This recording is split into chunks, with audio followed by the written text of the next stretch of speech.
నమస్తే. శ్రీ సత్యం శంకర మంచివారి అమరావతి కథలు.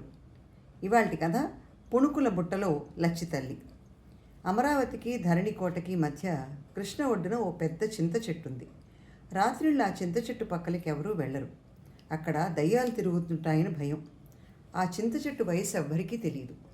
కాపు కాయటం మానేసి ఎన్నేళ్ళు అయింది. ఉదయం పూట రోజూ కృష్ణకి స్నానానికి వచ్చే అవధానులు గారు చేతులు నొప్పులు పుట్టేదాకా రాళ్ళు విసరగా గుప్పెడు చింతకాయలు రాలేవి.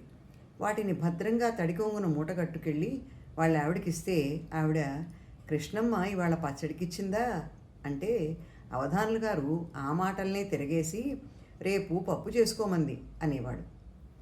10 గంటల ప్రాంతాన ఆ చింత చెట్టు నీడన సంచలనం మొదలవుతుంది. పుట్టలోకొచ్చే చీమల్లా ఒకళ్ళ వెనకాల ఒకళ్ళు అక్కడికి చేరుకుంటారు. 2-3 జట్లుగా విడిపోతారు. ఆ నేల మీదే చతికిలబడి పేకాట మొదలెడతారు. కొమ్మల మధ్య నుంచి ఎండపొడ చురుక్కున పొడుస్తున్నా లెక్క చేయకుండా దీక్షగా సాగుతున్న పేకాట యజ్ఞవేదిక దగ్గరికి నిదానంగా నడిచొస్తాడు పుణుకుల సుబ్బాయి. కుడి చేతిలో వేడివేడి పుణుకుల బుట్ట గుమాయిస్తుండగా ఎడంచేత మాసికలు పడ్డ పాత గుడ్డనొకదాన్ని ధరించి ఆ గుడ్డతో ఆ బుట్ట మీద అటూ ఇటూ ఆడిస్తూ ప్రత్యక్షమవుతాడు సుబ్బాయి. ఆ పాతగుడ్డ అలా గాల్లో ఆడించటంలో క్రిమికీటకాదులను పారదోలటమే కాకుండా పుణుకుల గుమగుమని నలుదిక్కులకి విస్తరింపజేసే ప్రయత్నం కూడా ఉంది. ఆ గుమగుమ గాలిలో పరిగెత్తుకొచ్చి ముక్కుకు సోకటంతోటే అక్కడి జనానికి అందరికీ ఒళ్ళు జల్దరించి కడుపులో జఠరాగ్ని ఉవ్వెత్తున లేచేది. ఒరేయ్ సుబ్బాయి, ముందుటివ్వరా, నాకిచ్చిళ్ళహే, ఇటు రమ్మంటుంటే ఇలా అన్ని దిక్కుల నుంచి ఆపకుండా వస్తున్న అరుపులు.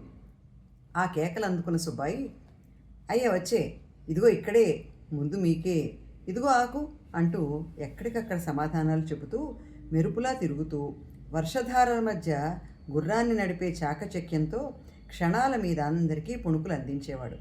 కానీ పచ్చడికి మహాలోభించేవాడు. మరి కాస్త పచ్చడేరా అని ఎవరైనా అడిగితే, ఏటి బాబు, పుణుకులు తింటే బలం కానీ పచ్చడి తింటే వస్తుంది అని విసుక్కుంటూ కాస్త విదిలించేవాడు. ఎంత వేగంతో పుణుకులు ఇచ్చేవాడో అంత వేగంతో డబ్బులు వసూలు చేసేవాడు. పేక కలపనిచ్చేవాడు కాదు, ముక్క వేయనిచ్చేవాడు కాదు. ఆటలో పడి మర్చిపోతారు బాబు అంటూ వెకిలి నవ్వుతో వినయంగా గొంతు మీద కూర్చునేవాడు. ఇంతలో రేవులోకి అవతల ఒడ్డు నుంచి పడవచ్చేది. రయ్యమని బాణంలాగా రేవులోకి వెళ్ళిపోయేవాడు సుబ్బాయి. పుణుకులు, వేడివేడి పుణుకులు అంటూ దిగిన వాళ్ళని చుట్టుముట్టేవాడు. సామాను సాంతం దింపుకోకుండానే పుణుకులు కొనిపించేవాడు. ఎవరైనా కొనని వాళ్ళు ఉంటే వాళ్ళ పిల్లల చుట్టూతా బుట్ట చూపిస్తూ ప్రదక్షిణాలు చేసేవాడు. పిల్లల తాకిడికి తట్టుకోలేక చచ్చినట్టు కొనేవాళ్ళు. రేవుకి చింత చెట్టుకి 3 సార్లు తిరిగేటప్పటికి బుట్ట సగం పైగా ఖాళీ అయ్యేది. బేరం కొంచెం మందగుడిగా ఉన్నప్పుడు పేకాట ఆడుతున్న వాళ్ళ వెనక చేరి, పొలయ్య గారు ముక్క తీయండి, ఈ దెబ్బతో ఆటైపోవాలా అనేవాడు. ఆ ముక్కతో ఆట అయిపోయిందనుకోండి, పోలయ్య అడగకుండానే ఆకులో పుణుకులు పెట్టి డబ్బులు వసూలు చేసేవాడు. ఆట పోయి కూర్చున్న వాళ్ళ దగ్గరికి వెళ్ళి, వద్దురా అంటున్నా, పచ్చడి ఎక్కువ వేసాను తీసుకోండి, మళ్ళీ ఆట వేసేదాకా ఖాళీయేగా అంటూ అంటగట్టేవాడు.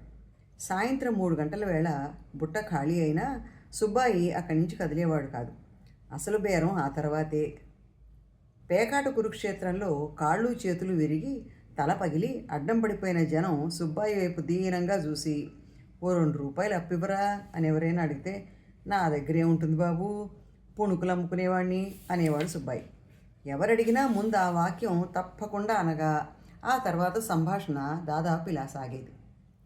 అమ్మకంలో దివరా, అమ్మో ఇది ఇస్తే బియ్యానికి లేవు బాబు, సాయంత్రానికి ఇచ్చేస్తా లేరా, ఇప్పుడు మీకు ఇస్తే రేపు మళ్ళీ సరుకు వేసుకురావాలా, ధరలు మండిపోతున్నాయి, నీ పావలా వడ్డీ వేసుకోరా, వడ్డీ అసలు మీ దగ్గరికి ఎక్కడికి వెళ్తుంది బాబు, నా ఇబ్బందే అంటూ బతిమాలించుకుని అప్పులు ఇచ్చేవాడు. పుణుకులు అమ్మితే 5 రూపాయలు లాభం వస్తే రూపాయికి పావలా వడ్డీల మీద 10 మిగిలేది. సాయంత్రానికి వసూళ్లు పూర్తి చేసుకుని చీకటి పడ్డాక సారా కొట్టు దగ్గరికి వచ్చేవాడు. సారా కన్నే ఓ ముద్దిచ్చి వెళ్ళిపోతే జిల్లైపోయి ఆ సారా కన్యని శాంతం కౌగిలించేందుకు డబ్బులు లేక గిలగిల్లాడే సారా సరస్సులకి ₹1 వడ్డీల మీద అప్పులు ఇచ్చేవాడు సుబ్బాయి. వసూళ్ళు కొంత పంటల్లో సాధించేవాడు. 3 ఏళ్లలో చిల్లర కొట్టు పెట్టాడు సుబ్బాయి.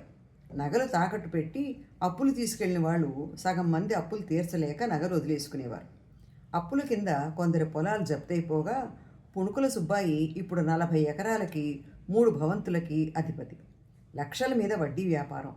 ఇప్పుడు అతన్ని ఎవరూ సుబ్బాయి అనరు. వాళ్ళ కులం వాళ్ళు సుబ్బయ్య అంటే మిగతా వారు సుబ్బారావు గారు అంటారు.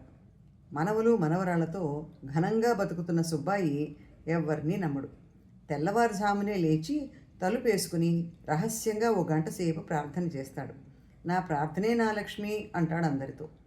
పట్నం కాలేజీలో చదువుతున్న సుబ్బాయి మనవడు తండ్రి తాతలు పెట్టిన బుచ్చయ్య అనే పేరును హేమంత్ కుమార్గా మార్చుకుని సెలవులకి ఇంటికొచ్చాడు. తాతగారి ప్రార్థనా రహస్యం లక్ష్మి కీలకం కనుక్కుందామని కాపేసి ఓ రోజు తలుపు సందుల్లోంచి బైనాకులర్స్ పెట్టి చూశాడు. లక్ష్మి రహస్యం తెలిసిపోయింది. సుబ్బారావు గారు అలనాడు పుణుకుల బుట్ట మీద ఆడించిన మాసికల పాత గుడ్డల్ని పూజిస్తున్నారు. అదండి సంగతి.